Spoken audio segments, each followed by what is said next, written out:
Welcome into the Think Deeper podcast. I'm your co-host, Joe Wilkie, joined here, as always, by Jack Wilkie and Will Harab.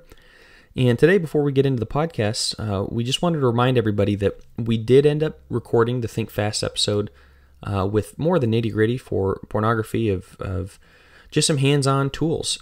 What are some things that we might recommend, such as Covenant Eyes or some of the things online that you can look at? I recommended some books there.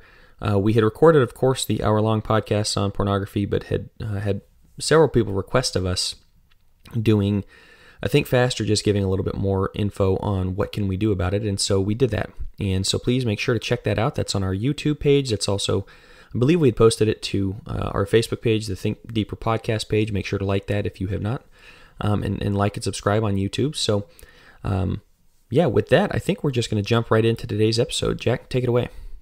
This week, we're going to jump right into the controversial end. It's not something we go out seeking. On the other hand, it's not something we're going to shy away from. That's one of the things on this podcast we strive to do is talk about the things that matter, talk about real life. And real life sometimes is debated. Sometimes there's passion on both sides of an issue. There's emotion involved.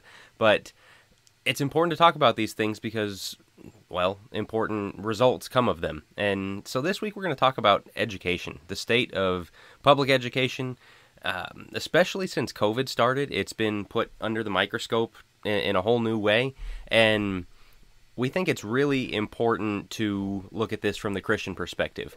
I wrote a book on education. It's on Focus Press. We're going to put it on sale this week, actually half off. So Failure is the name of the book. Wrote that, released it 2014. In the time since, my convictions on the matter have gotten even stronger. I know Joe and Will, along with me, we're going to have a roundtable about this, and I think we're on the same page about a lot of this stuff, but it's a critically important topic. I know the reasons why I care about this, why I think we need to talk about this, but let me put it to you guys. I'll start with Will. Why discuss education? Why get into something even where it is controversial? Why have this discussion? Why have it now? Well, and we'll state the obvious here, and that is we fully recognize this is a very emotionally charged issue. This is something that when it gets brought up, blood starts to boil, feathers start getting ruffled. But as Jack said, we certainly are not of the belief that we need to shy away from things that are emotionally charged. Certainly with some of the stuff that we've discussed on this podcast, we think it needs to be addressed. And that's exactly how we feel with this episode. Education is such a enormous part of young people's lives. And for us to just say, well, we're not really going to touch that because it might bother some people. We're not of that camp. Again, with education, kids are spending 8-10 hours a day being educated for 12 years, right? And obviously, that's not talking about college. We're talking about from the time that they're in kindergarten to the time they're in high school. That's an enormous portion of their lives. And so we believe it's incredibly important for us to cover this because, once again, so much influence happens in those 12 years. So many things that kids are literally being shaped. Their brains are being wired. They're becoming who they are during this time period of education. And so it's something that we most definitely do have to discuss. And as listeners, you guys know that something that we are strong believers in is questioning our standard practices, that both within the church, with the things that we do in worship, things that we do with our congregations, but also things that we do in our home lives. And so if something is standard, it doesn't not necessarily mean that it's wrong, but it also means that we might ought to question it. And that's what we believe here. Obviously, all three of us were homeschooled and strong believers in that, but we really want to isolate this to truly how, and I don't know of a better word to use other than dangerous, how dangerous the public school system has become. And obviously we're going to get into a lot of this, but a lot of it boils down to, we can cover every single topic in the world with our kids perfectly at home, teach them what they need to know, keep the bad influences away from them at home. But if they're going somewhere for 8 to 10 hours a day and they are getting taught, they are being influenced in the complete opposite direction of what we're doing at home or what you're doing at home, what good does it do? It's two things that are completely combating against each other. And I don't think it's news to anybody that there are so many kids that are falling away from the faith, that pretty much have fallen away from the faith before they even graduate high school. And so it's something that we need to discuss. And it's something that, again, the dangers of the public school system is what we're going to discuss here. Joe, what do you have to add to that? Yeah, I think that's just it, what you just mentioned. We're hemorrhaging in the church. We're hemorrhaging kids. We're losing them right and left. Our dropout rate is, Jack, you've done a lot more research on this, but I think conservatively 60%. That's unbelievably conservative in my estimation, and from what I've seen, and I think from what we've talked about and some of the more recent statistics, you're up to close to 80%, 75, 80% of kids that are leaving and never coming back. And we go, why is that the case? And we'll look at the youth group, and was the youth minister good enough? And we'll look at a few other things. When do we ever shine the light back on where are these kids spending 8 to 10 hours a day? Why don't we ever think about that? And when we think about carrying this church into the future, 100 years, 500 years, 1,000 years, how do you think we're going to get there? By keeping our kids faithful. If you can't keep your kids faithful, the church is going to be a very small remnant. And we know it won't go away. We know this from minor prophets. We know all the way back. The church will never be snuffed out. At the same time, how many kids are we losing? And once again, we have to look around and say, where are they spending the majority of their time? Where are they getting brainwashed? It has to be where they're getting educated. And the funny thing is, the other side that is very pro public education is saying, well, those homeschoolers or the Christian schools or whatever else, they're brainwashing kids. It's like, what do you think you are? So yeah, that's why I think we discuss this, is where are the kids spending the majority of the time? Why are kids falling away? And how are we going to keep our kids faithful for the next 1,000 years, for the next 1,000 generations? We want to make sure that if the world lasts that long and Christ doesn't return, that we have strong kids who understand the faith and what's the best way for them to get that. So Jack, I'm going to kick it back to you. One of the things that they often talk about is kind of this idea of, what is it? Are the kids of the state or of the parents? I want to tee you off on that because you've obviously done a lot of work on that. What would you say to that? Well, and that goes to what you were both just saying, of all the work that we do if we give our kids back. And so the question is, whose kids are they? Who do kids belong to? To the parents, to the state, to the school? And of course, your instant reaction is, well, to the parents. But then Christian families don't act like it. We can have a church full of well-drilled people on baptism and instrumental music and all the doctrines and all those things. And if your kids are going, all these hours a day, like we're talking about, and being led astray from the faith, any victories we achieve now are getting erased generationally because we have forfeited the idea of who the kids belong to. But I mentioned earlier that all of this kind of came to a head over the last 2 years. One of the most famous was in a governor debate in Virginia. Terry McAuliffe, who was a former governor running for governor again, said in one of their debates, I'm not going to let parents come into schools and actually take books out and make their own decision. I don't think parents should be telling schools what they should teach.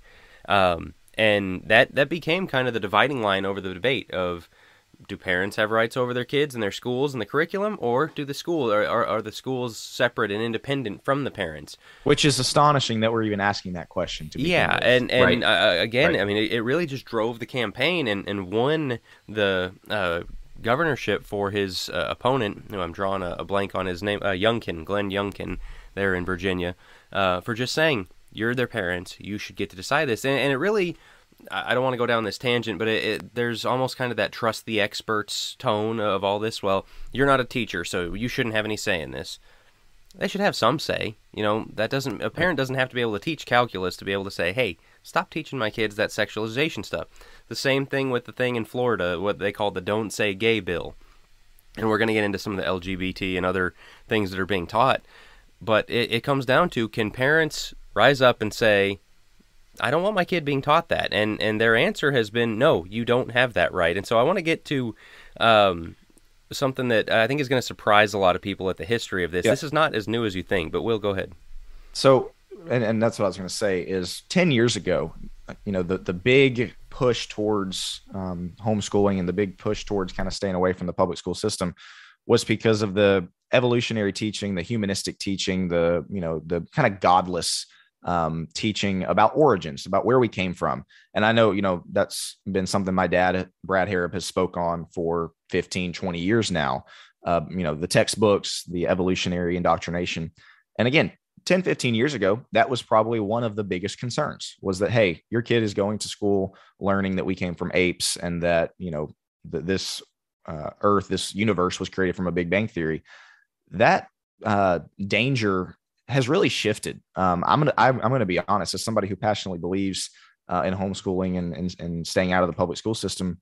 I got to be honest, evolution and kind of the godless atheistic theories are really the least of my concerns at this point, personally speaking. In talking about, whenever my son gets to the point of being in school, that's really the least of my concerns. We've now shifted to where there is a whole truckload of issues now, of influence things, of things that kids are being, you'd say indoctrinated. Joe used the word brainwashed. I think it's perfect. Things that are far more concerning than what used to be the most concerning thing, the evolution, the atheistic, the humanistic side. Go ahead, Joe. But I would just say this is we look at that and we say that's horrible. I think from the very beginning, this was a disease thing. I think, Jack, you were going to get into historical quotes. I think the public education, go back to Horace Mann, you go back to those who really kind of thought up this idea. I don't see any redeeming quality back to the beginning. Jack, I want to tee off on that again. The historical quotes just to show, well, I think you're right. It's shifted. Nowadays, we're going to get into LGBTQ, critical race theory, things like that.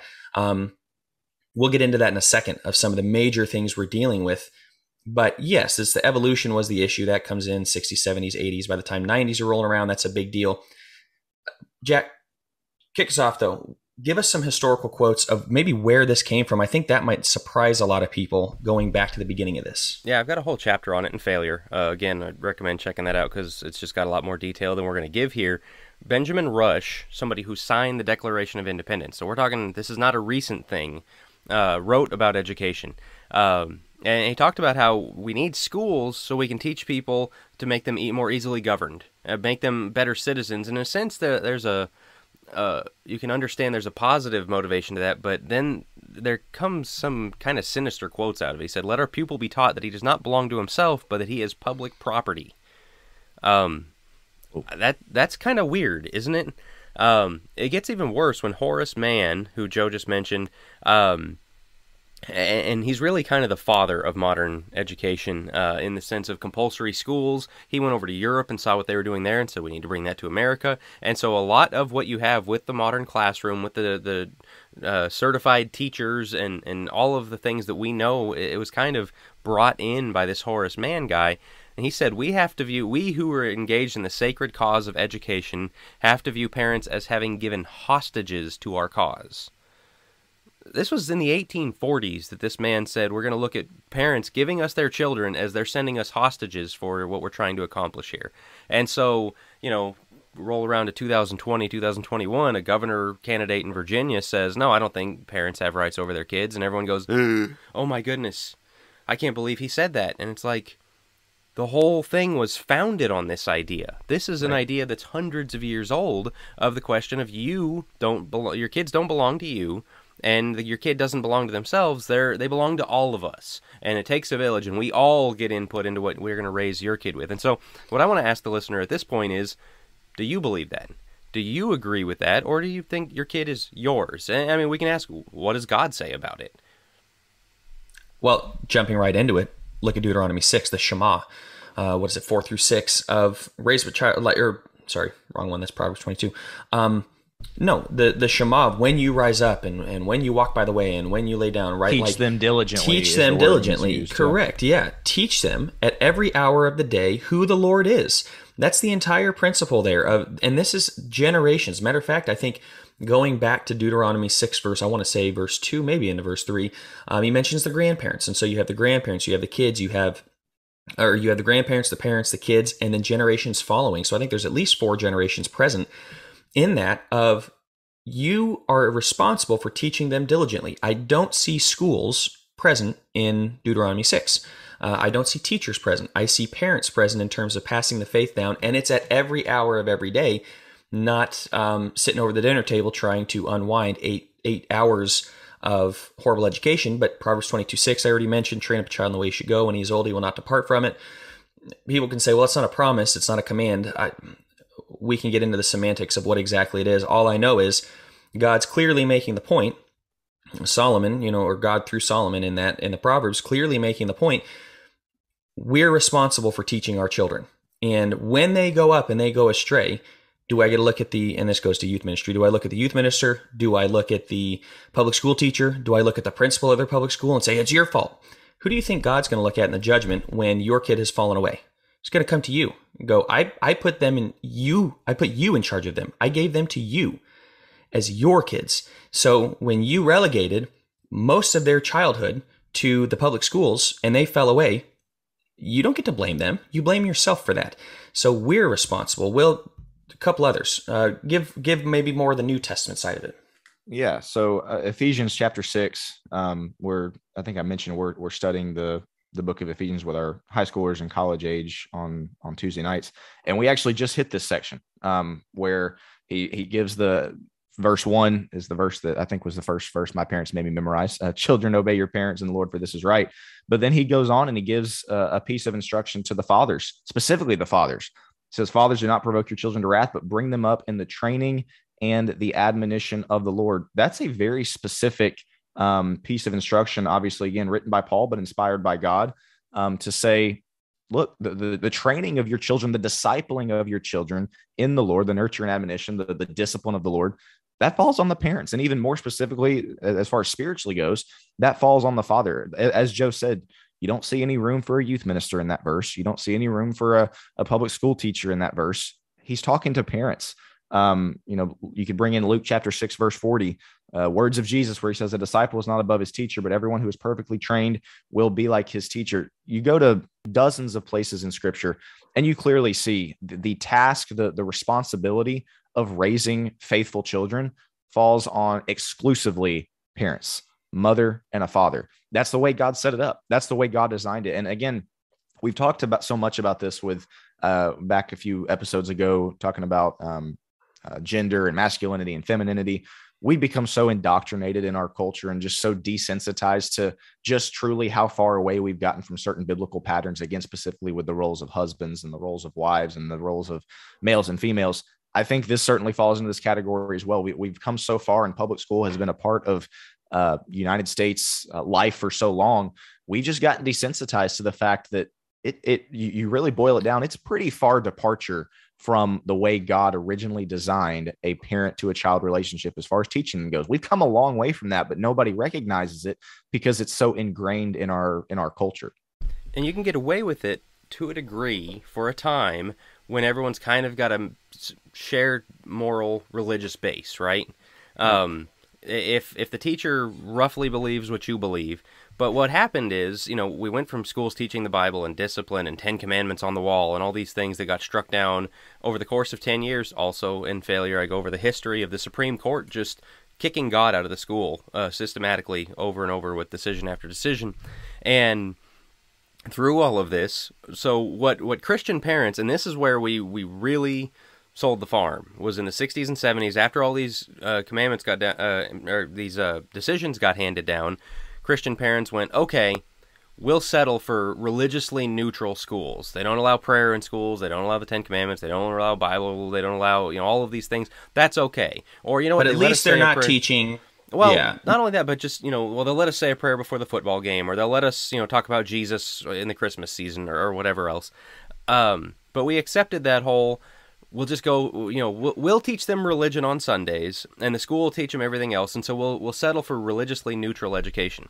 There's no such thing as religiously neutral education. What you're teaching your kids is God can be put on the shelf for the majority of the week. 5 days a week. Yeah, right. That he doesn't have a part in your education, that he doesn't actually rule over all of life, he rules over Sunday. And guess what? Now we've got Christians who live as though God only matters on Sunday. And so then you transition into a time where they just blatantly teach their religion these days. They blatantly teach secular religion. And so let's get into some of these things that, as Will said, a lot of times you bring this up and people go, oh, we know about evolution. We teach our kids about evolution. That's great. It's evolved. So, sorry, pardon the pun. But the whole, what is being taught. And so the LGBT stuff, I want to encourage people to look at a Twitter account called Libs of TikTok, Libs of TikTok, TikTok. This person just documents liberal people who go on TikTok, and a lot of the time, this is a Twitter account. You can access it, just Google it. In fact, they just had a major Washington Post profile done on them. Twitter banned their account for a while. It was like this really big thing when all they do is repost what these people post themselves. They post videos of, and so many of them are teachers that are LGBTQ coming on bragging about how they put up.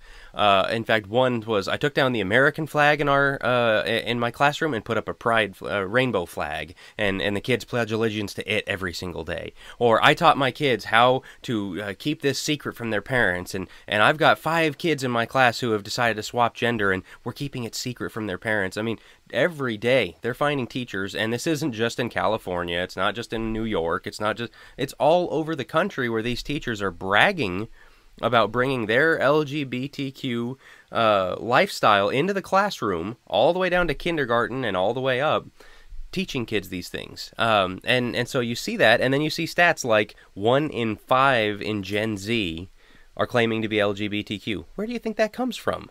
And I know, Joe, you've dealt in some of your practice and some of the people you've come across in even in church work of kids who go into the schools and think all of a sudden, I'm a boy now, I'm a girl now. And the peer pressure of that. 10 years ago, kids were trying to come out as gay, right? Because there's some attention, there's some peer pressure, there's some coolness to it. Now everybody's trans.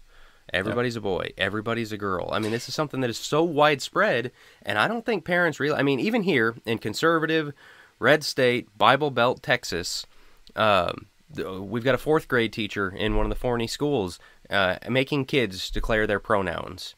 Tell us, do you want to be called him or her? Wow. And the worst part was the Facebook thread that was, somebody posted, hey, my kid's teacher is doing this. Did you guys heard about this? Almost all of the comments were other parents going, this is so great that they're making a safe classroom for these kids. You got to realize what's going on. It is not, wow, they taught your kid the dinosaurs lived 10 million years ago. They're actively teaching your kid to choose a different gender to get attention and status. I'm sure everybody's heard of safe schools, right? Safe schools. That came out a few years back. Probably about, 10, 15 years back. Anti-bullying campaigns. What do you think those are pushing? Oh, well, who could possibly be against safe schools? Who could possibly be pro-bullying? All these is a Trojan horse to get LGBTQ in there. We all know this, and a lot of parents, unfortunately, don't. I think they look at it and say, well, of course I want my kid going to a safe school. What safe school means is you have to use the pronouns that they choose. Joe's not making this up. This is also documented in failure that this was a strategy rolled out in the late 90s to turn anti-bullying into opening the door for gay acceptance. I mean, like, explicitly, a guy that later worked in the Obama administration said, what parent is going to be, against an anti-bullying campaign? That's how we're going to get a foot in the door. It's the war of words. Sorry, I was just going to say, Joe, I'll get back to you in a second. It's transitioned, and we've talked about this before. It's transitioned from tolerance to blatant pushing of an agenda.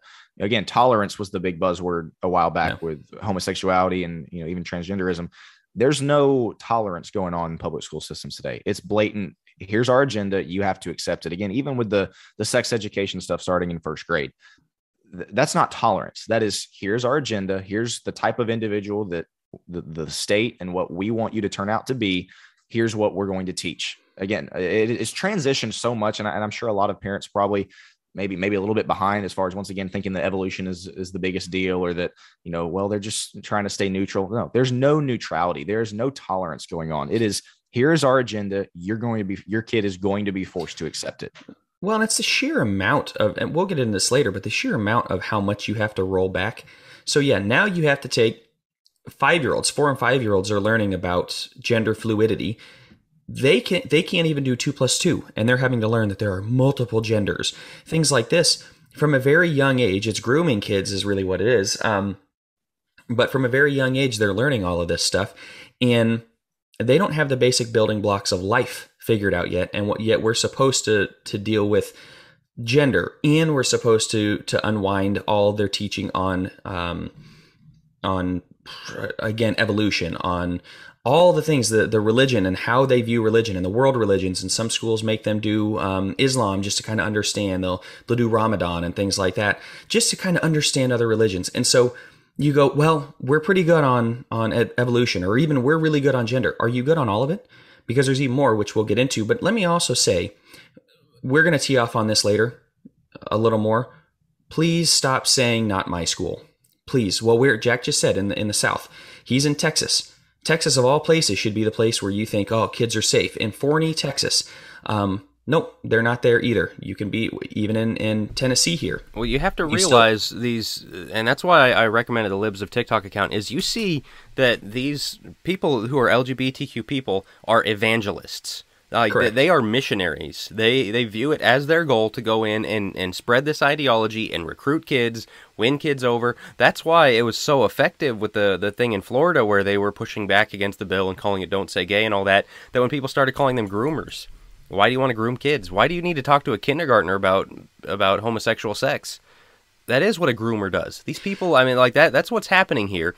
And so, as you said, well, not my school, I want to save that for a little bit later, but TikTok is everywhere. You know, kids, this gender confusion, the rural of rural. I mean, I've been places, in fact, I lived rural East Texas, places deeply Christian community, religious community, all that. This stuff is everywhere. And I mean, your kid is not going to go to school without being asked about their pronouns or without a friend or without, I mean, they're going to be surrounded by it. And the question is your 7-year-old prepared for that? And let me ask you this. If you live in the middle of nowhere, the middle of Indiana, and you see kids at your church, how many kids you got at your church? If you live in the middle of Idaho, how many kids you got at your church? We're losing them everywhere. I don't see any one place that is keeping 80% of their kids. I see multiple or most places losing 80% of their kids.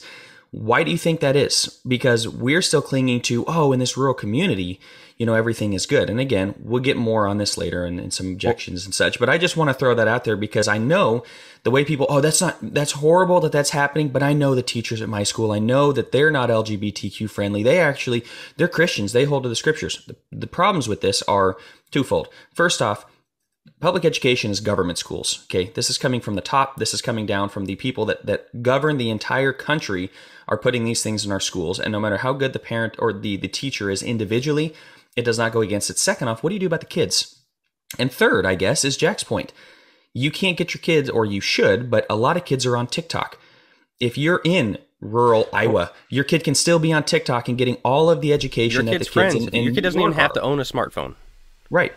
Will, go ahead. Well, it goes back to the reason that we started with those scriptures. Where do you want your child to get their information from? Where do you want them to get their education about sex from? The schools or you? Where do you want your child to get their education about all the, I mean, I believe we should be educating people or our young people about the issues with transgenderism. The problem is parents aren't educating their kids about that. The schools are, and TikTok is. So with all of these evolution, the origin of the earth, again, the LGBT stuff, Jack's about to get into the critical race theory things. The question that Christian parents have to ask themselves, where do you want your child getting his or her information and education from? Because if you're going to allow it to be done in the public school system, it is going to be done in a manner that is godless, in a manner that is anti-biblical. And you're going to have to answer for that, because that is where our kids are getting all of this indoctrination from. Let me speak to this real fast. I think there's a lot of parents that don't know themselves exactly how to handle some of these arguments. They'll run to one scripture or two, but they're not scripturally based or have a deep foundation of sexuality, of LGBTQ, of how to really to work through this ideology. And so how are they going to do it with their kids? So what do? They bury their head in the sand and hope that neither are going to have to deal with it. Hope their kids don't, and hope they don't have to deal with it, because what are we supposed to say? So they know it's wrong, but they don't often know why it's wrong, or how to again, like, get their kids away from this ideology and to really work through it and to process it. And so their kids are finding it either way, but parents aren't ready for it. Even if you can tell the kid it's wrong and explain perfectly why, the pull of all of your friends is a lot stronger. It's going to be a really hard thing to overcome. As parents, and Jack, I'll kick you off on critical race theory here in a second, but as parents, I want you to go back, for the listeners, go back to when you were 8, 9, 10 years old. Do you remember feeling, we feel peer pressure now as adults, it doesn't go away, but do you remember feeling what it was like? And back then, maybe it was the cool new trend, maybe it was the hat you were wearing backwards, or you know, the tie-dye clothes in the 90s, or whatever it was. Think back to when you were a kid and how strong peer pressure was for that. Now consider all the peer pressure surrounding coming out as trans and changing your pronouns and being bisexual. Or even being accepting of that. It's Right. not just Right. that your kid is being pushed towards maybe adopting that lifestyle. It's that your kid is being brainwashed to be tolerant of it, to accept it, to say, oh yeah, there's nothing wrong with that. That's also a huge issue. Are you ready for your kid to be hated by all of his classmates and possibly even punished by the school for refusing to call a little boy she? These are the decisions you have to start making on these things. We've talked about it a minute, so I'm going to go to it, of critical race theory. This is one of those things that the rhetoric around it is so dishonest.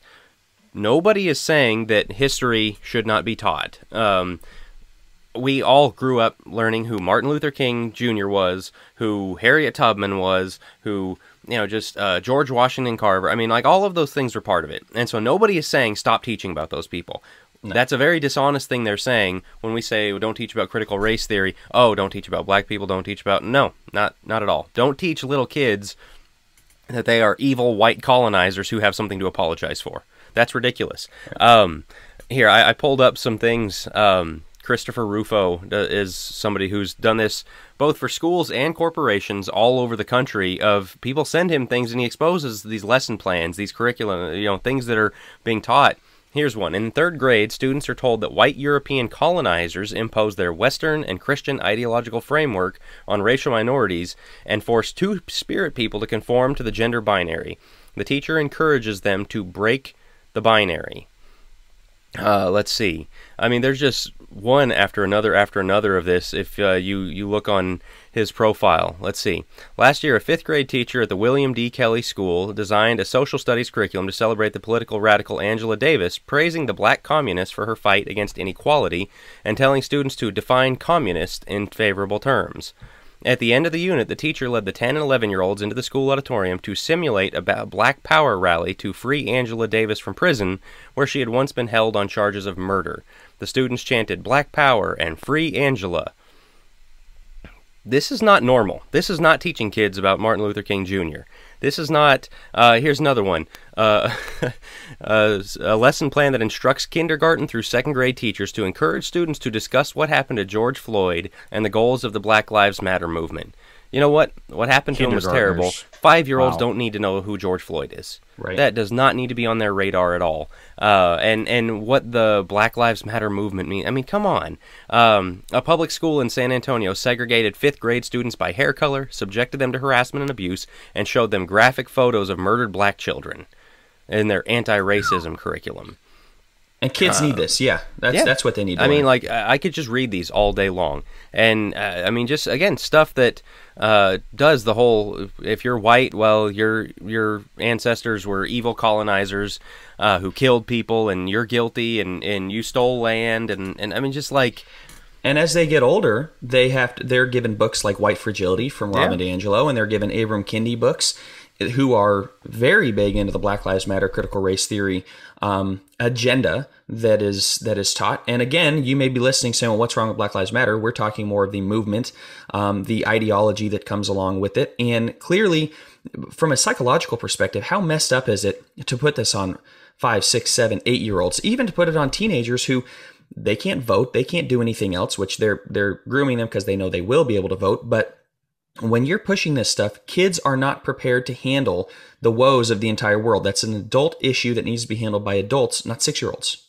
Well, and this is speaking to Joe's point. We've been talking about these for 20 minutes or so. We have already hit 3 major areas of brainwashing and indoctrination. Are you prepared as parents if you're going to be of the camp? Well, we'll just fix all that when they get home. We'll talk about all that stuff. Are you truly prepared to undo that indoctrination in all 3 of those areas? The evolution side, the sexualization, the LGBT stuff, the critical race theory. We've got one more that we're going to hit.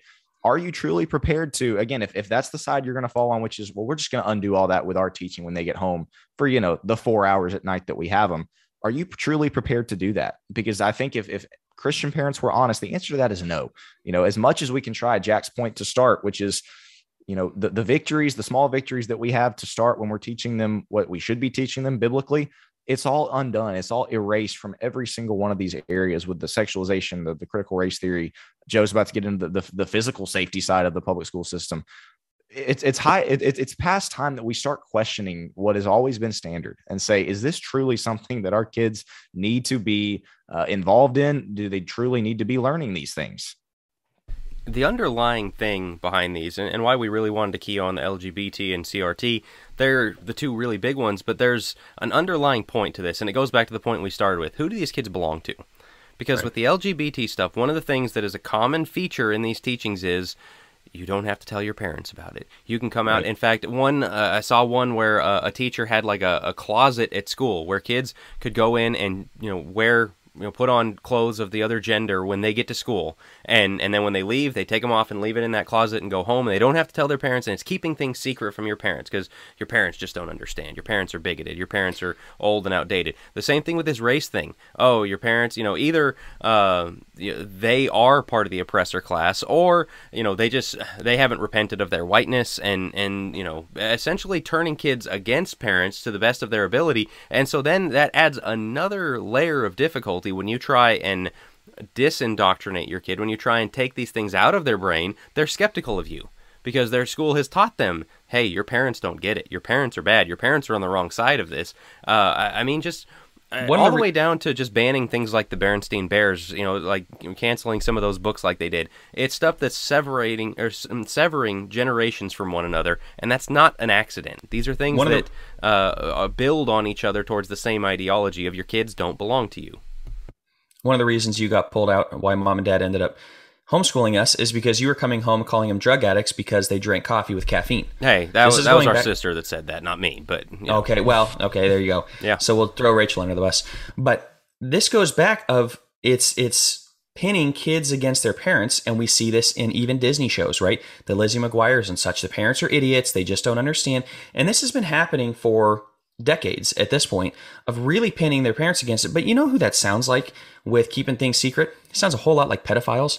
They hate using the word grooming. That's exactly what it is when you keep things from your parents. This is how pedophiles work, is we have these little inside things just between us and we don't tell anybody. And then you kind of like almost blackmail the kids of, well, if you're the one that goes and tells the parent, then you're on the outsides. And you see these kids getting punished for their parents come storming into these meetings. You'll see it on YouTube or whatever else. And they're just furious at the schools. And the school board just sits back and is basically like, yeah, what are you going to do about it? Like, they don't ever make any changes. The school board never. So these parents tee off, and you know where the kid goes the next day? Back to public school. Like, great. So you got to get ticked about it for a second. You got up in arms about what your kid's learning. Did you do anything about it? And the majority of the time is no. They let the school board have it. Okay, that's great.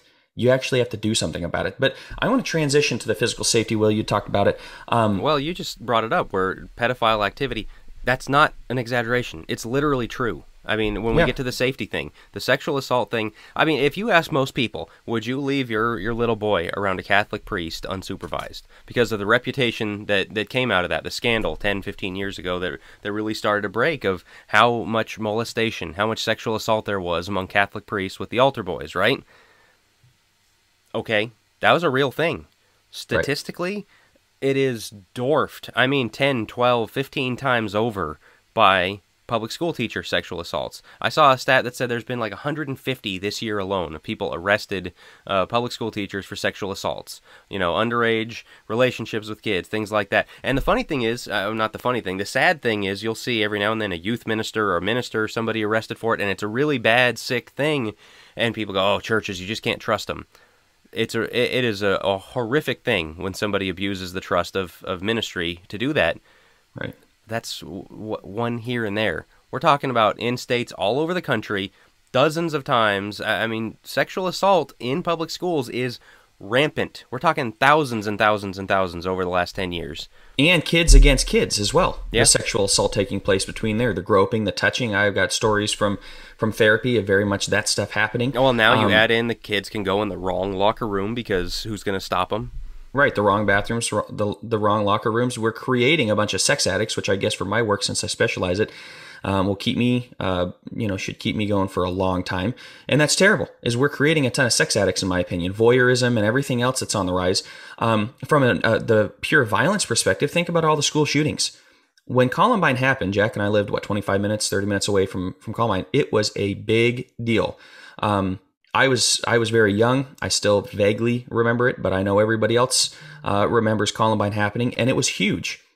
How many more? We're talking hundreds have happened since then around the nation, some which have been stopped, some which only injured a few kids or only killed a kid here or there. And we say it so cavalierly, like a person died because somebody brought a gun to school and shot them. I have a buddy who, I think he's teaching second grade now. I think it was when he was telling me this, I think it was first grade. They would have these drills, school shooting drills, and he would get graded on having all of the kids go inside. Could he fit all the kids in the closet inside their room? So when a active shooter, this is for first graders, people. So when an active shooter came in, would they see any kid? Well, he tried to squeeze every kid in there. He had like 20 something kids in his class trying to fit him into a closet. There was one kid standing out and he got graded, and they came in and said, well, this kid, basically he'd be dead. You got to make sure he fits in there. He's like, we can't fit anymore. This is in first grade. They're doing active shooting drills and lockdowns. Are you kidding me? Your kid's having to go through this. And don't act like, once again, don't act like this isn't happening at your school. They do this. Same as a fire drill. Now we have active shooter drills because this is rampant. He's had kids bring knives. He's had kids bring fake guns. There's so many stories on the elementary level. Think about middle school and think about high school where the bullying is rampant. The just the aggressive nature between kids is starting to really ramp up. And now you have a kid who's been bullied for the last 4 years, and he gets a hold of his dad's gun, and you have to worry about your kid going to school. Is your kid going to be the one? And are we fear mongering here? No, I really don't think so, because this stuff happens enough where it could be your kid.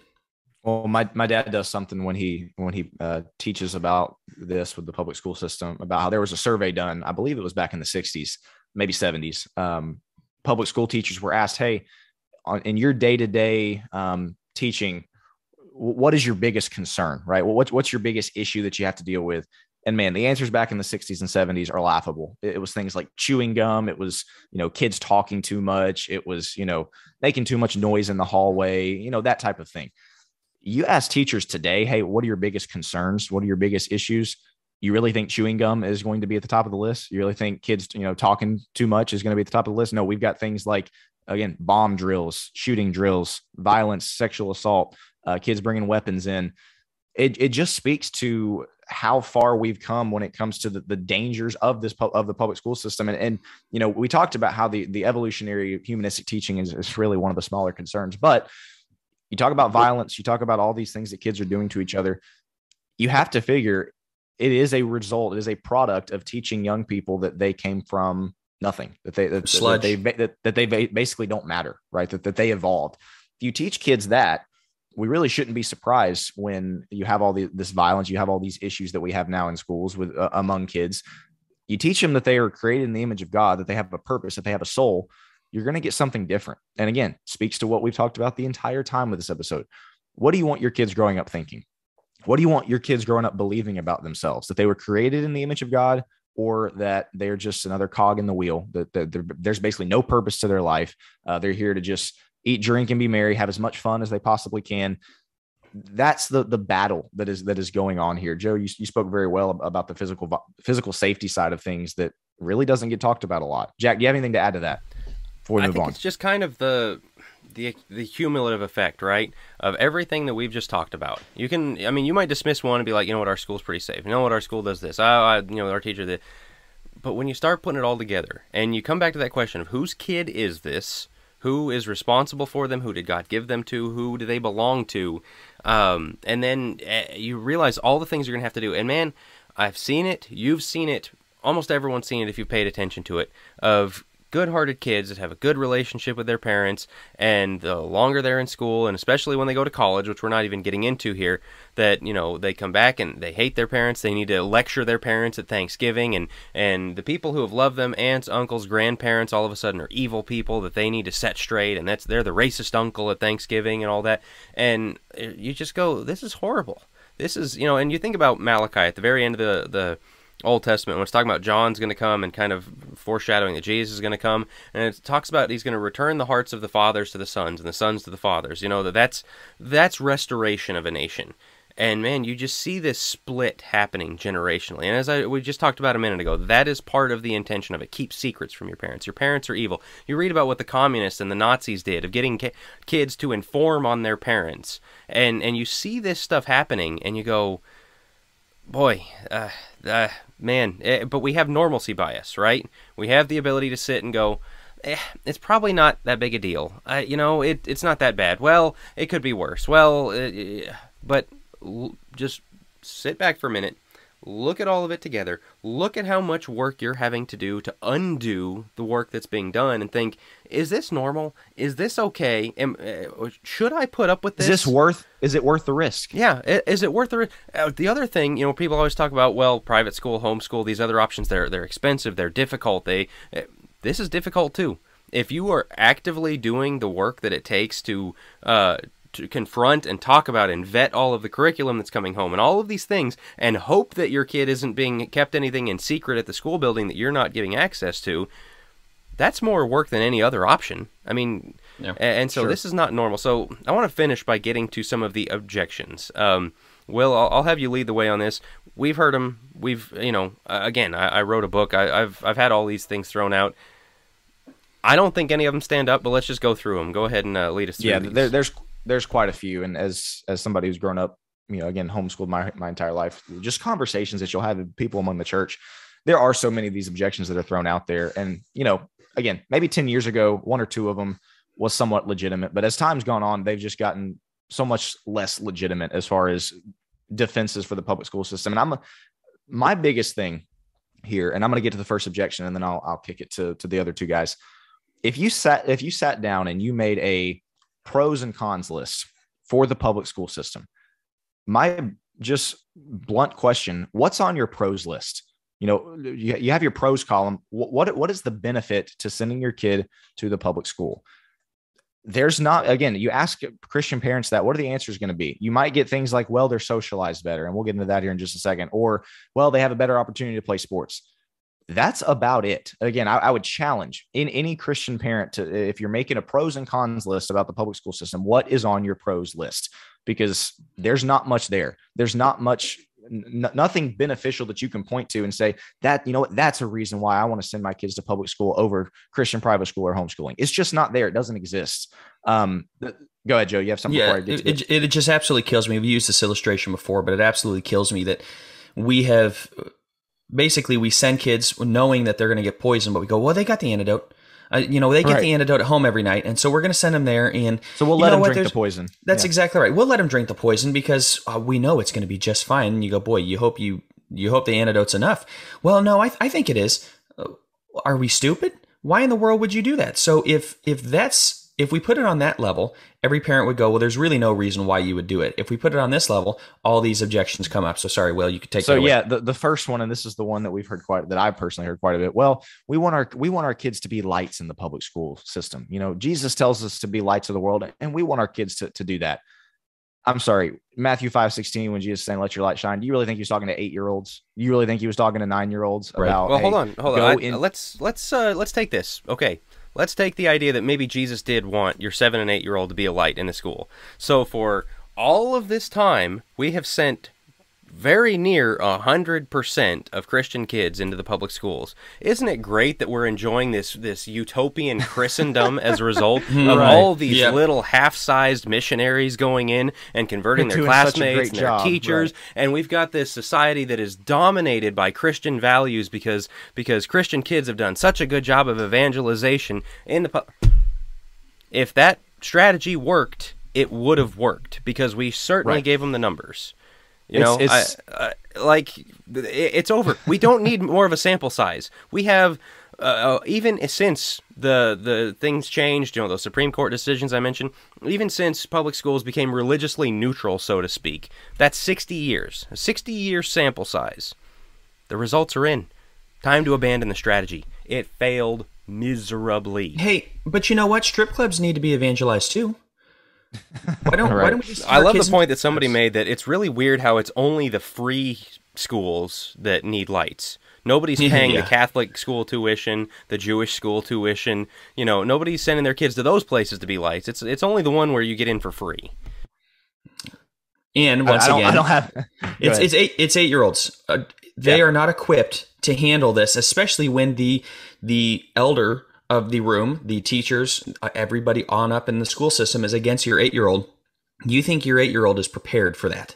You I think could your not have 15, more. 16, 17-year-old is prepared for that? They're newsflash. They're not. We're losing 80% of our kids. Wake up. This is not There, Who's there are a lot of evangelizing whom? Who's converting whom? right. There are a lot of ridiculous arguments. I think this is probably the most ridiculous. Again, it's the idea that you're going to send your 8-year-old kid into the lion's den, literally the den of wolves, and say, man, I'm sure grateful that they're going to go evangelize to these people when, and even let's not even talk about 8-year-olds. Think about your 15, 16-year-old who is literally in the most vulnerable state of their life, the time that they're wanting to fit in the most, the time when they're going to be the most easily influenced. And that's not my opinion. That's biological. That's the way kids are wired at 15 and 16. You're going to send them in there to be lights to their friends when all they're wanting to do is fit in. It is just the most ridiculous thing that I've ever heard when somebody comes out and says, yeah, well, our kids are going to be lights in the public school system. Just ridiculous. As stupid as it is, I hear that one the most, along with the second one we'll jump into is the socialization. People use that light one a lot. Well, don't you want your kids to be light? My kids are lights. It's ridiculous. But they also say, what about socialization? What about all of these weirdo homeschool kids that we have known growing up that, just couldn't hardly talk to people? And for this one, I'll lead it off and chip it to you guys because I think this is also very easily worked through. Funny that it never really comes around to the public school kids who can barely talk to people. Spend time with the average homeschool kid and spend time with the average public school kid. At worst, the homeschool kid looks exactly like most of the public school kids where he can't talk to anybody. And at best, the homeschooler is the one going and talking to all the older people at church, and he can actually go up the spectrum. Public school, think about where in life you get that socialization setting. Everybody your own age, one other person in the room that's not your age, and everybody else that's your age. They can't talk to anybody else other than other kids around them. So that's what public school sets you up for. They can talk to other people. It just has to be done through a screen. It's not going to be done face to face. Good point. Right. They can tweet at you and tell you, okay, boomer. They can do that. I don't know that they can actually hold a conversation with you. To me, it's like, okay, let's say homeschooled kids all came out horribly socially awkward, but they came out with their souls intact. Deal. Yeah, right, I'll sign up for that. And I'm not saying every homeschooled kid, every private schooled kid stay saved, and every public school kid isn't. That's not what I'm saying. People, are going to take things the wrong way, and that. But I'm saying if your chances are way greater for them to keep their faith, and they come out a weirdo, okay, I'll take the weirdo. Well, it's but Jesus. What does it profit? I'm sorry. Exactly. I was just say, what does it profit a man if he gains the whole world, loses his own soul? Exactly. If your kid is the most socially adept individual on earth, and yet forfeits his soul, what good did it do you? Yeah. If your kid is the best athlete in the world because he had such a good chance at his school to become a star athlete and forfeits his soul, how many Christian athletes are out there, right? Professional athletes. Just doesn't happen. What's the point of it? What's the value of it? It's insane. That's taking this argument at its best value, giving it its best chance. Right. Still not going to do it. However, that it's still a ridiculous thing to say that you're just not socially adjusted. All these 8-year-olds you see at the restaurant with their face that we talked about on the tech episode a couple weeks ago with their face in the iPad because they can't have dinner with their parents or their grandparents. Are they socially well adjusted? I mean, like this is not. It's one of those things that I think for me there's such a double standard where if you meet one homeschooled kid who like is bad academically, has trouble reading or whatever, it's an indictment of the whole thing. When you've got literacy rates falling through the floor across the public schools, well, nobody holds that against the public schools. They've literally had to make the SAT and ACT easier so that our kids will get higher repeatedly scores. Right, and so that doesn't get held against the public schools. When you meet a public school kid whose socialization is terrible, as you said, they can only talk to people their own age, that's not held against the schools, okay? And so like this is a little bit to broad brush everything in that way, and so the socialization thing doesn't work. I think the other big one that we really need to get to, we touched on it a little bit earlier, is we've got people, I guarantee, because it always is this way, who have listened this far and are nodding and amening and, yep, man, it's so bad out there, it's so bad out there, it's so bad out there. But not my school. We've got Christian teachers. Right. I know the teachers. It's not here. Or well, that's Massachusetts and Colorado and California and those wacko states. But here in the Bible Belt South, we do things a little different. They let us say a prayer before the football game, and we know the teachers, and it's better than that here. Number one, I've got this material in failure. I don't have the exact numbers off the top of my head. It's something at like 75% of parents in America would say that the public schools are failing. I mean, like, everybody agrees that there's a massive problem across the board, that educationally, there's big problems in the schools. And then something like 80%, I think it was grades, like 75% would give American schools like a D or an F or something like that. And then 80% would give their own school an A or a B. Wow. Everybody says the schools are terrible. Everybody says except our school. Well, if the guys in Texas and Mississippi and Florida and Georgia are all saying the schools are terrible, but ours are all good, and the guys in California and Colorado and New York and and Illinois are saying the schools are terrible, but ours are all good, where are the bad schools? Right. Where's it That's happening? exactly it. And I do want to say for anybody that is listening that might be a public school teacher, we are very thankful for you. You're going onto the front lines of the battle here. This is not, if you're somebody who's a faithful Christian doing everything that you can to combat the system going on, that's great. We are not trying to disparage that in any way. At the same time, you're one individual fighting against an entire system. So again, we don't want to discount that, but at the same time, this is a fish rots from the head down. This is something that is coming from something far above just one individual teacher. And man, the not my school thing is thrown out there so often. The idea that, man, it really is bad out there, but man, my kid's school is so great. We have such a great school system. Our schools are so good. Then where are all these issues coming from? It's the same thing with pornography. We talked about this of, I know porn's a big issue, right, but not my kid. Yes, your kid. Okay. And once again, maybe your school is great on not teaching evolution, which that's hardly ever the case. But let's say it's not great. Maybe they're great on not teaching LGBTQ and CRT. What about the kids? What about the peer pressure? What about the influences they're getting that aren't structurally, coming from the top, which let's be honest, they're government schools. They all do. But even if you're good as a teacher through that, what are we sending our kids to with the other kids? These other kids are coming from godless homes. They're coming, even if your entire community, it's a tight-knit school, we still lose kids in those schools as well. You still have lesbians and transgendered kids coming out of those schools as well. So yes, it is everywhere. I think the fact that we can, that bias of, well, not my school because I know all my teachers and I'm really well informed. There's so many other aspects to that you can't begin to fathom that. And they've taken place for a long time. I just think it's getting way worse with peer pressure and influences. Here's another one, moving on the objections, though, is, and we see this a lot. We talked about this, I think, on the summer one, and I kind of went off on my soapbox of parents, please stop telling kids, I just can't wait for you to go back to school, and posting on social media about it. But it's this idea that my kids and I can't stand each other. We need this time apart. So sending them to school, it gives me some me time, or it allows basically me to, people say, man, if I homeschooled my kids, we would kill each other. Right? Yeah, that's what they'll typically say. Yeah, I've heard that from multiple people. Basically, those exact same words. Oh, I just kill him, or we kill him, or we kill each other. My kid can't stand me, and I struggle with them. We need this break apart. Jack, I'll kick it over to you. What would you say to that? This one can be real short and sweet. If you're sending your kids to school to avoid that, you're not solving the problem, you're hiding from it. And that's a problem that needs to be addressed big time. If there's a respect dynamic in your house, if there's an anger dynamic in your house, if there's whatever the dynamic is between you and your kids, hiding from that is not a good thing. That you should be able to work it out. You should be able to live, your kids are going to drive you crazy. You're going to drive your kids crazy. That's part of it. But if it is so bad that you literally can't stand the thought of being in each other's presence the way every family in all of human history was, you got some work to do, especially as a Christian family. I say this. That's something, Christians have said. I have heard Christians say, we would kill each other. Well, Christians aren't supposed to kill each other, so maybe work that out. That's an enormous issue, right?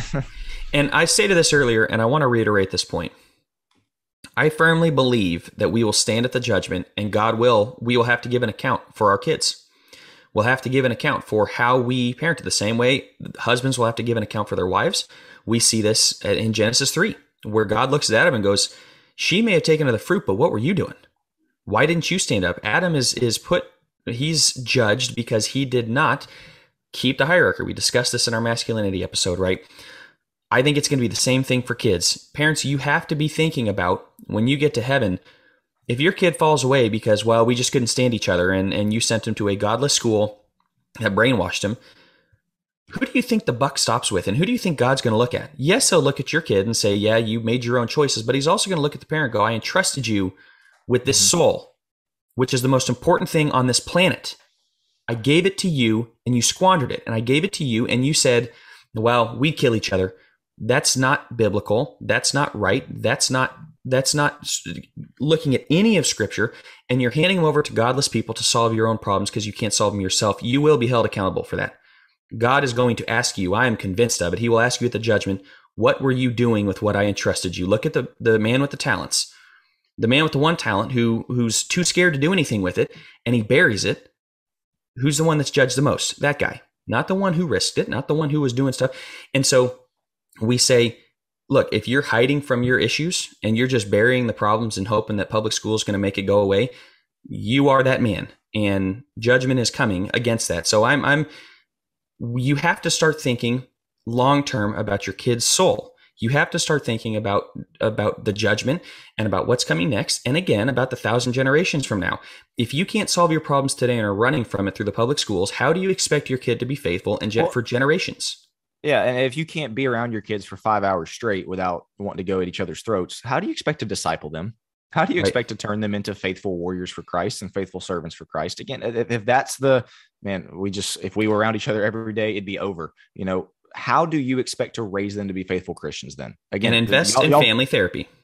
Right. Y'all both said it. If this is your objection, if this is your excuse, you have got a lot of work to do, because there are bigger problems here than some of this other stuff we discussed. That's an inter-family dynamic issue that absolutely has to be addressed, because that quite simply cannot be the objection. If that's it, you've got problems to fix within your family. So on the flip side of this, you have kids or parents that really can't stand their kids and vice versa. But you also have parents that do genuinely like their kids, but they care so much about their kids. They say, man, I'm not qualified. I want the best for my kid. I'm not qualified for teaching them all the way up, whether it be homeschooling or whatever else. We can't afford private school. We can't afford Christian school. I can't teach them. I'm not qualified for that. So public school is kind of my best hope for them getting a solid education. Jack, what would you say to that? Well, number one, this is something that's in failure as well. Statistically, it doesn't matter. It really doesn't. What you need is a parent who cares enough about the kid to make it happen for them. And when you've got a teacher-to-student ratio of 1 to 20, 1 to 30, it might be the best teacher in the world, most caring teacher in the world. They're going to be stretched really thin. When it's 1 to 1, or even if you got 6 kids and it's 1 to 6, your ratio is a lot better, and you are way more heavily invested in that kid's success than any teacher, administrator, anybody. That's not to put teachers down. That's to say that the parent is going to care more because the parent has more skin in the game. And so with that, you don't have to have a teaching degree. You don't have to be an expert in calculus and in English literature and in chemistry and in all of the subjects across the board. You need to care enough to find a way to get your kid to learn those things. There are a million resources online. I mean, this is something that we're this far into homeschooling. There's so many resources, so many online curricula. There's so many free things, Khan Academy, things like that. YouTube is available. There's the library. You can find anything you want. If you need to hire a tutor for a certain thing here and there, it's cheaper than you think. You can get your kid help with something that you just can't seem to figure out and help them do. That's okay. You'll get there. The other thing is you'll find other homeschool families will help you. Maybe somebody older in church. You might have an engineer who goes to your church who maybe they'll help teach your kid. If your kid, or answer your kid's questions about math when that math gets over your head. You can do this. It's something, again, statistically, number one, it's been done. I think that's an attitude that I try to have, and that I think most people, or that everybody should have, is, you know what, if millions of people have done this, I probably can too. We're not talking about going to the moon. We're not talking about like really, really difficult things. We're talking about something that millions of people have done. I could probably do that too. So have that attitude, number one. Number two, just realize the resources out there are endless. Yeah. You just got to look. And so, trust in God, pray about it, start looking. You'll find what you need. And that we're getting into the more practical side here as we kind of wrap up. If you're somebody who's listening going, okay, I understand. I hear what you're saying. How do I do it? Jack said there are millions of resources online. I would encourage you, if you are somebody who's genuinely asking, okay, where do I even start? find somebody, maybe at your congregation, somebody that you know that has done it. Reach out to them. If you don't have anybody, reach out to us via Messenger on Facebook. We can put you in touch with people. Again, just do some internet searches. It might have used to have been a legitimate argument for somebody to say, man, I don't even know where to, what to do, because there weren't very many homeschooling resources available. Jack and Joe, I know when your mom started homeschooling y'all, it was very scarce, the individuals and the resources that were out there. We're 20 years past that now. There's so many online resources for somebody that thinks maybe I'm not qualified enough. There are so many options. Again, if you're somebody who's wondering, how do I do it? Maybe you don't have anybody at your congregation that you can reach out to. Hit us up on Facebook. There are people, there are things we can send, if that's something that you're truly wondering. Joe, go ahead. Yeah, I was just going to speak to the not qualified for a second as well, and we can continue with the practical. But, my mom was made to feel like an idiot from her own siblings. You're too stupid to homeschool. You can't do that. What about teachers? What about the authorities? And she was really challenged and pushed in that. And you know what? I think we turned out okay for the most part. I mean, we are functioning individuals. We're preachers, and sister, is married to a preacher, and I think we did okay. And all four of us have our souls, and it was something that I think, I thank God and I thank my parents for quite a bit, that they were willing to take the plunge even when she was told you're not qualified. And the other thing is, do you really think that as if you're a parent, you really think you are less qualified than these libs of TikTok kids that are guys and girls and trans and whatever they are that's trying to groom your kids? You really think you're less qualified? Well, they have a degree. They're using their degree to groom your kids. Whether you have a degree or not is not the point. You love your kids, and that will come through more than anything. And it goes back to your point, Jack, of the socialization. Look, if your kid doesn't know 2 + 2, but he's a Christian, I sign up for it. Exactly. I'd take that. If he is a world-renowned physicist, that's not a Christian, or he barely can do math, but he is a Christian, which, to be honest, I don't think happens very often, because the love involved, when you love your kids, you teach them to the best of your ability. But even if that was the case, what matters more here? You have to think about the qualified from that point of view as well, and recognize that it's not so much about the qualification, it's more about who loves your kid and what you're willing to do to get them what they need. That's exactly it. And this is something that Jack, I think, already mentioned, but it's so obvious when we're talking about the practical side of things. It's going to take a lot of work. It's going to take a lot of effort. And I truly do think a lot of people that it might be sitting here going, yeah, that's not really for me. I don't mean to be blunt, but I think you're probably just too scared of the effort you're going to have to put in. You don't want to have to put in all the work to find the curriculum, to teach your kids. Again, I don't mean to be blunt, but I truly do believe if you're listening to this thinking, yeah, not really for me, you're probably just not wanting to put the work in. It does take effort. Ask any homeschooling parent. It takes so much work, so much effort. The question you have to ask yourself, what is the value of your child's soul? How much risk are you willing to live with by sending them to as we've established, a system that is built to indoctrinate, brainwash your child, and pull them away from God?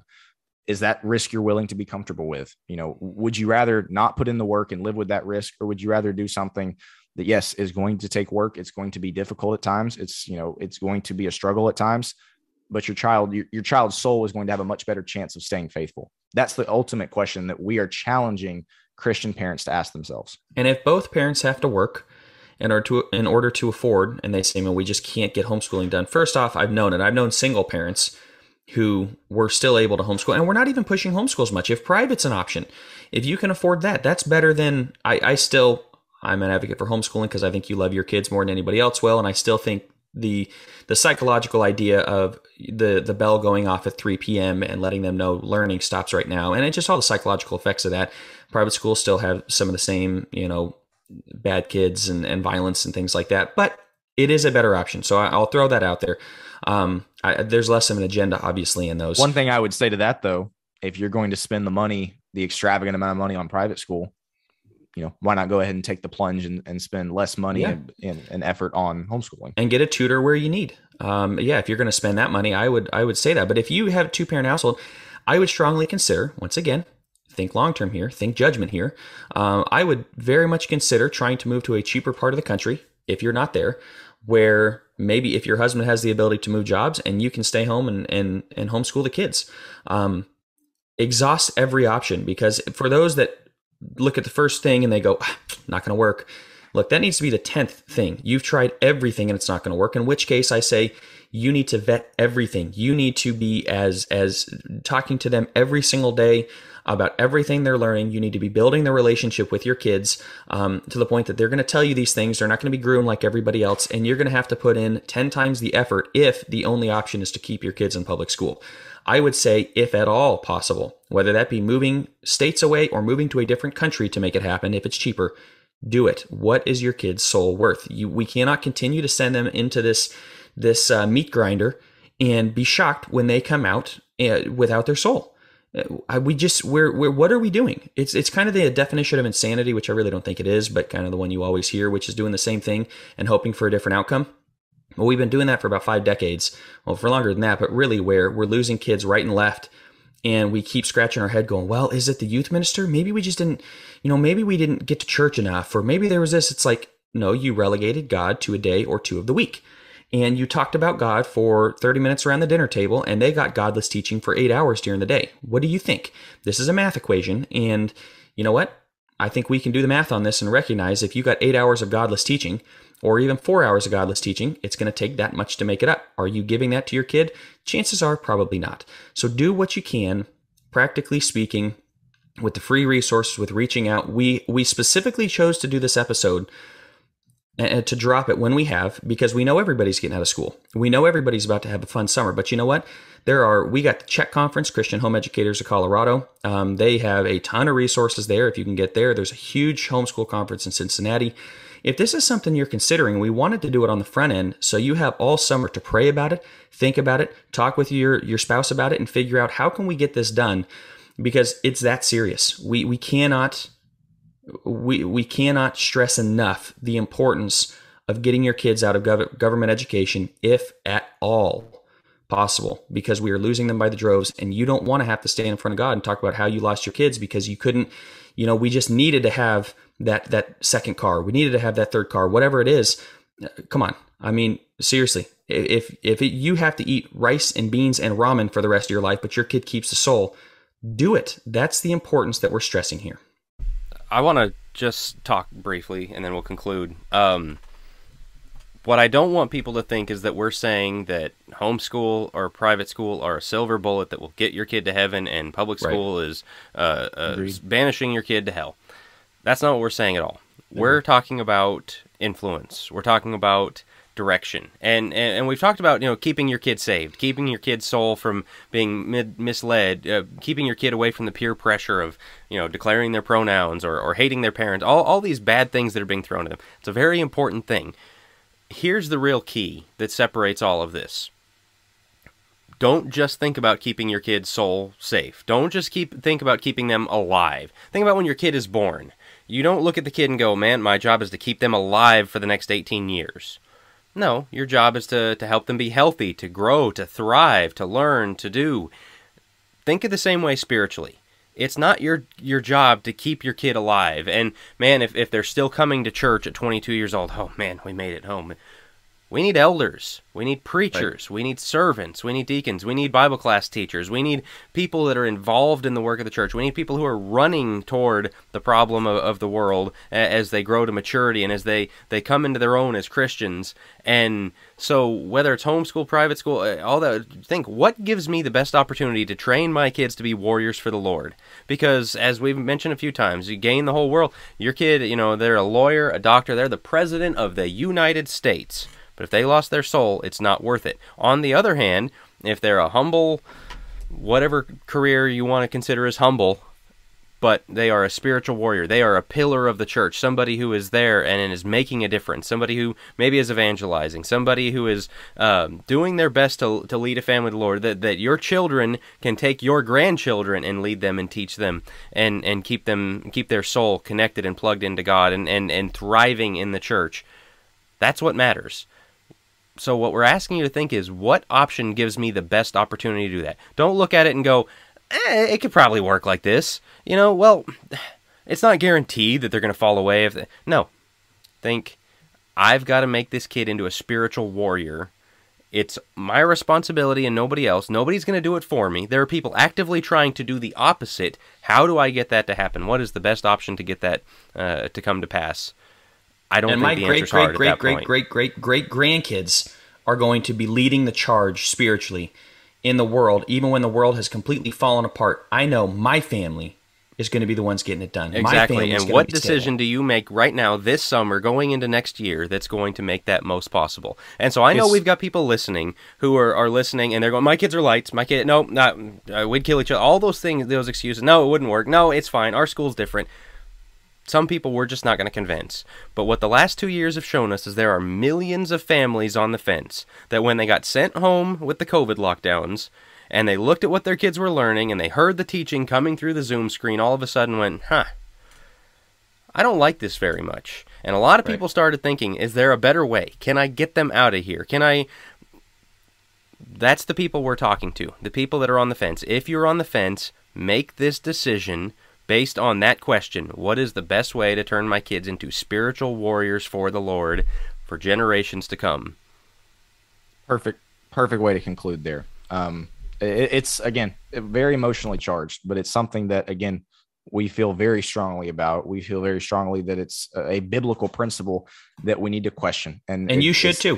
As listeners, you should feel strongly too. It's past time that we understand that kids are leaving the faith, and for us to just throw up our hands and throw lame excuses at it. It's over. That's ridiculous. We have to start doing something. And so, as always, we want to let everybody know, if you have questions, if you're totally new to this discussion and you're once again going, man, I don't even know where to start, message us. We don't have all the answers. We can point you to somebody who does. We can point you to various resources, as we've already discussed.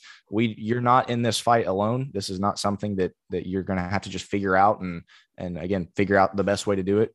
We have the resources available. We can send you, if you have those questions, send them our way, Facebook page, email, whatever it is. Guys, unless you guys have anything else to add to the discussion, it's been a really good discussion. I hope it's been beneficial to all of our listeners. Once again, think about these things. This is not something we just want you to listen, brush aside and go, all right, cool, good episode, and move on.